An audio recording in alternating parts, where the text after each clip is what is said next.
Hello students, my self मेघना miss. आज मैं स्टैंडर्ड 9 का रात का चौकीदार लेसन नंबर 10 ये सिखाने वाली। यह पूरक पठन है। रात का चौकीदार जो रात के समय हमारी घरों की रक्षा करता है उसे कहते हैं रात का चौकीदार। दिसंबर जनवरी की हर कंपाटी ठंड हो, झमाझम बरसती वर्षा या उमस भरी गर्मी की रातें हर मौसम में रात 12 बजे के बाद चौकीदार नाम का यह निरीह प्राणी सड़क पर लाठी ठोकते सीटी बजाते हमें सचेत करते हुए कॉलोनी में रात भर चक्कर लगाते रोज सुनाई पड़ता है। दिसंबर की जो ठंडी होती है, कम कंपाती यानी पैदा करने वाली, जो हमें बहुत ही ठंडाहक देती है, वो ठंडी हो या फिर झमाझम यानी चमक के साथ उमसन यानी उष्णता हवा न चलने से होने वाली गर्मी जो होती है, बरसात की गर्मी। जिस तरह कौन सा भी मौसम हो, रात के 12 बजे के बाद निरीह यानी चेष्टा रहित बेचारा जो रहता है वह लाठी ठोकते सीटी बजाते हमें सचेत करता है, यानी हमें क्या करता है, वो सावधान करता है और कॉलोनी में रात भर चक्कर लगाते रोज सुनाई पड़ता है। हर महीने की तरह पहली तारीख को हल्के से गेट बजाकर खड़ा हो जाता है साहब जी पैसे। क्या है? साहब जी पैसे। यानी 1 तारीख को हो वो हमारे घर के गेट के बाहर खड़े होकर हल्के से क्या करता है, गेट ठोकता है और बोलता है साहब जी पैसे। कितने पैसे वह उससे पूछता है। साहब जी चौकीदार से पूछता है कि कितने पूछता है कितने पैसे हुए। साहब जी 1 रुपया, रोज के हिसाब से महीने के 30 रुपये।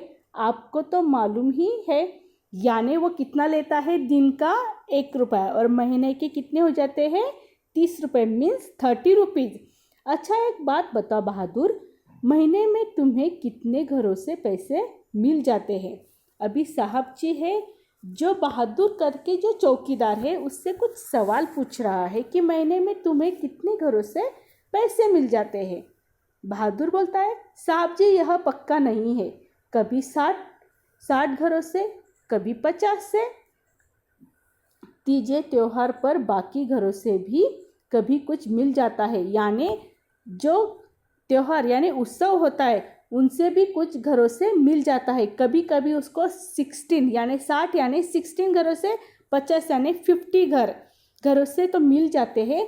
लेकिन तीज त्योहार यानी कुछ सन जो रहते हैं, फेस्टिवल जो रहते हैं, उनसे और कुछ एक्स्ट्रा उसको मिलता है। इतने में ठीक ठाक गुजारा हो जाता है हमारा। यानी ठीक ठाक गुजारा यानी महीना कैसे भी निकल जाता है।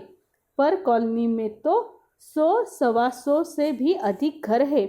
फिर इतने कम क्यों?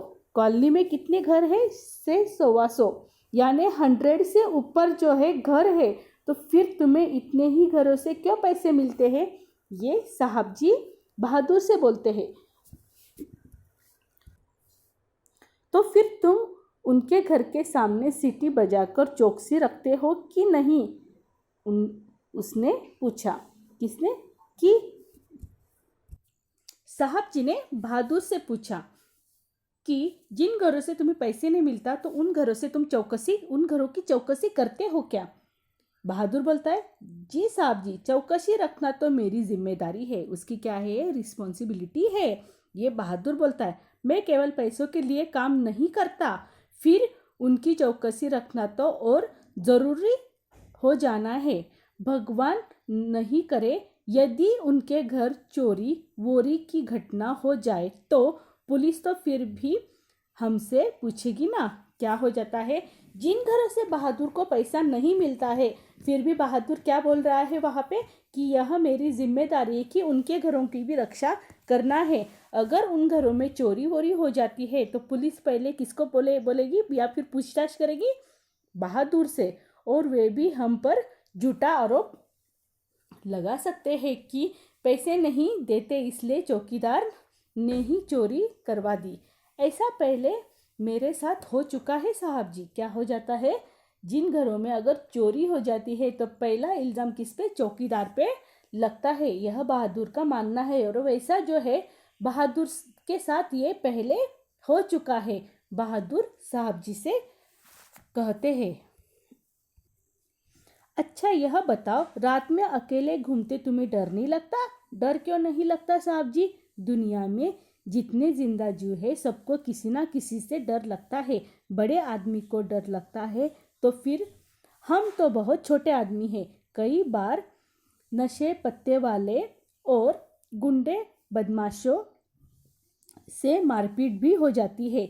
शरीफ दिखने वाले लोग से झिड़कियाँ, दुत्कार और धोस मिलना तो रोज की बात है। क्या हो जाता है? शरीफ दिखने वाले जो लोग होते हैं वो क्या तुच्छ नज़र से हमारी तरफ देखते हैं और हमें क्या करते हैं? गालियाँ भी देते हैं। और दुनिया में जितने भी जीव है सबको किसी न किसी बात का क्या है? डर लगा ही रहता है। ऐसे बहादुर बोलता है, अच्छा बहादुर सोते कब हो तुम? वह फिर प्रश्न करता है। कौन प्रश्न कर रहा है? साहब जी प्रश्न कर रहे हैं बहादुर से कि सोते कब हो? साहब जी रोज सुबह 8-9 बजे एक बार कॉलोनी में चक्कर लगाकर तसल्ली कर लेता हूँ कि सब कुछ ठीक है ना। क्या करते हैं? सुबह 8-9 बजे फिर से जो हमारा चौकीदार है वो बहादुर वो सुबह 8-9 बजे फिर से एक बार तसल्ली कर लेता है कि सब ठीक है ना। फिर कल की नींद पूरी करने और आज रात में फिर जागने के लिए आराम से अपनी नींद पूरी करता हूँ।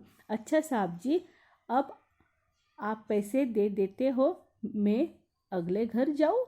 क्या हो जाता है? साहब जी पूछते कि तुम सोते कब हो? अगर रात भर जागते हो तो सुबह कितने बजे सोते हो? तो बहादुर बोलता है कि 8-9 बजे जो है एक बार सुबह पूरी कॉलोनी में चक्कर लगा देता हूँ, कहीं कुछ गड़बड़ तो नहीं हुई है।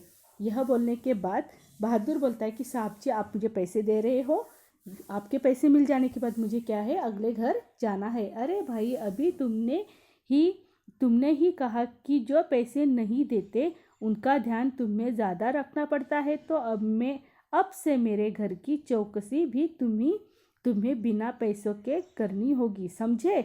क्या हो गया? साहब जी ने बहादुर से बहुत सारे सवाल किए और लास्ट मोमेंट में क्या बोलते हैं कि मैं तुम्हें पैसे नहीं देने वाला हूँ। तुम्ही ने बोला था जिस घर से मुझे पैसे नहीं मिलते उस घर की चौकसी यानी उस घर की देखरेख मैं ज़्यादा जिम्मेदारी से करता हूँ, तो तुम्हें मैं पैसे नहीं दूंगा, फिर भी तुम्हें मेरी घर की क्या करनी है? चौकसी करनी है। उससे बहादुर आंसर देता है, जैसे आपकी इच्छा साहब जी। और चौकीदार अगले घर की ओर बढ़ जाता है, यानी चौकीदार क्या है? वहाँ से चला जाता है। बाद में मैं सोचता हूँ कि बिना किसी ऊपरी दबाव अथवा नियंत्रण के एकाकी रूप से इतनी जिम्मेदारी से अपना कर्तव्य निभाने वाला, हमारी सुरक्षा की चिंता करने वाला, निष्कपट भाव से काम करने वाला यह रात का रखवाला स्वयं कितना असुरक्षित और अकेला है। क्या है? साहब जी है जो चौकीदार के बारे में सोचता है कि जो किसी दबाव अथवा नियंत्रण के एकाकी रूप से इतनी जिम्मेदारी से अपना कर्तव्य वो क्या है? निभा रहा है और कॉलोनी की सुरक्षा कर रहा है, सबकी चिंता करने वाला और निष्कपट यानी कौन सी भी द्वेष कल्पना उसके मन में नहीं है। और रात भर वो क्या करता है? अपने घरों की सुरक्षा करता है और अकेला रहता है। मैं रात भर ऊहा पोहा में रहा।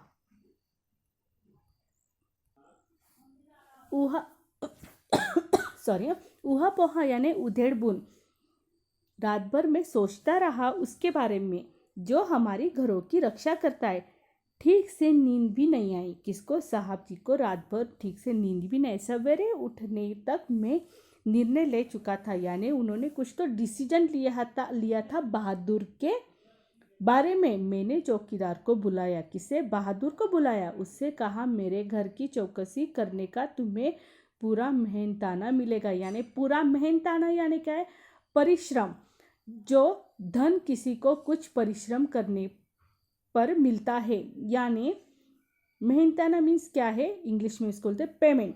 चौकीदार ने सलाम किया। चौकीदार ने जो साहब जी थे उनको सलाम किया, यानी चौकीदार हैप्पी हो गया और चला गया। मैंने चैन की सांस ली और उसके प्रति श्रद्धा बढ़ गई। किसके प्रति?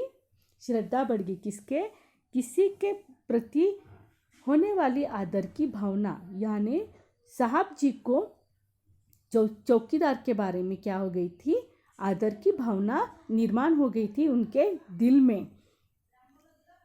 ऐसा सब ये इस लेसन में था। यानी चौकीदार जो है, जो हमारी घरों की रक्षा करता है, तो उसे मेहनताना तो मिलना ही चाहिए। ऐसा तो नहीं है कि वो अपने घरों की रक्षा करे और हम उसको कुछ ना दे। ऐसा होता नहीं है। समझे बच्चों?